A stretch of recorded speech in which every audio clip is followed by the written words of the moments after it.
Well, it's always great to hear people doing very well for themselves in life. Luke Adebiyi is joining us, who we've come across, Luke, many times. You've been involved in all sorts of different things on the Isle of Man, but you're an influencer. You're projected to be big things according to a new list that's been released. Do tell us about this. Yeah, so a list was released yesterday, and it kind of contrives of three different topics. So the ethnic minority executive list, the ethnic minority future list, and the advocate list. So I was really humbled yesterday to find out that I was number 56 on the future leaders list, which kind of looks at individuals who are not yet senior leaders, but play a really good part in kind of the inclusion and diversity space, both here, Ireland, America and Canada. How do you get on this list? So you are nominated essentially. You are let know that you're nominated, and you have to provide them with some more information around what I've done previously, what I've done in other roles, and then a big committee come together and review it. You know, people with OBEs, people that have worked in diversity for 20 years. I think even the CEO of Barclays UK was involved at one point. And then you find out that you get on the list, and it's really good to see online. It gives you a good background about me, and it was really interesting to just be someone from the Isle of Man, going alongside the likes of people from America, for example. Now, things have never been more important in this area, ethnic minorities, right? Am I even the right words? I mean, I'm worried now what I can say, what you can't say. Do you find that now people are being very careful how they approach subjects now? Yeah, it's a very topical subject indeed, and I think there's different ways or different language to use. I tend to use ethnic minorities, or I've also heard BAME, which is Black, Asian, minority ethnics, for example. So yeah, it completely depends, but there's a vast bit of language you can use, as long as it's not offensive as such, you can use it. Well, let's draw this conversation out, because I want to talk about that big march that was on the island. You were there, I know. What do you think to the whole thing? I think it was incredible, and I think, the Isle of Man is such a place. I mean, I grew up in London, so coming from London to the Isle of Man, it was a very daunting thing, because in London, for example, there's a huge ethnic minority population, whereas in the Isle of Man, it's kind of grown over the years.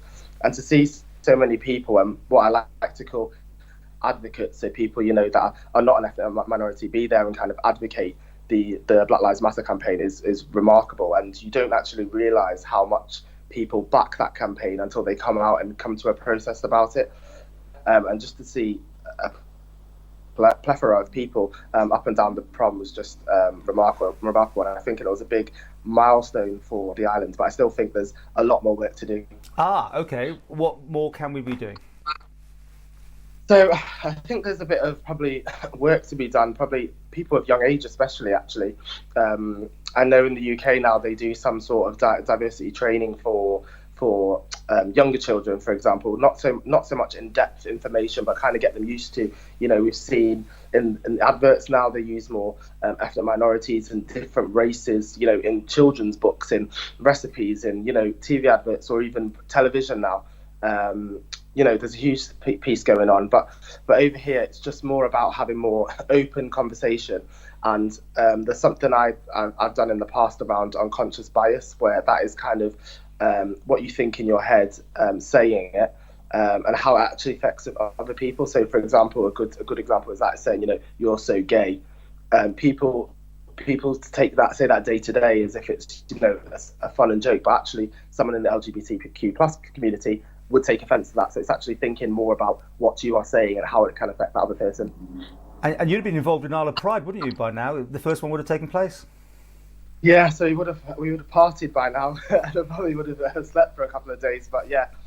We're going to have a look at some work in that space as well, because obviously the whole diversity piece, a lot of the different communities actually amalgamate together, so that there is a population of ethnic minorities that are in the LGBTQ plus community or are advocates of that community as well. So it's just making sure we look at that angle as well, and make sure everyone feels like they're included. And a really good phrase I like to use is inclusion is being invited to a party, but diversity is being asked to dance.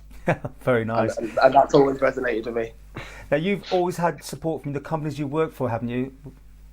Yeah, so we've been at Capital International Group for about a year now, and they've been a great support with the kind of other bits and pieces I do for the organisation. I've done a couple of speaking events publicly in mental health for the Isle of Man Business Network. And in previous roles, I've led kind of ethnic minority support groups for colleagues that had like 5,000 people. We went on to win awards, etc. And I've just been heavily involved in diversity for probably about 6 or 7 years now. It's a real passion of mine, and I'm hoping kind of going forward we can see what we can do within not just the business community, but the wider community to bring us all together. And are you going to get higher up this list, and you're going to be number one eventually on this list? We'll see. Yeah, it's a once a year list, so we'll have to see.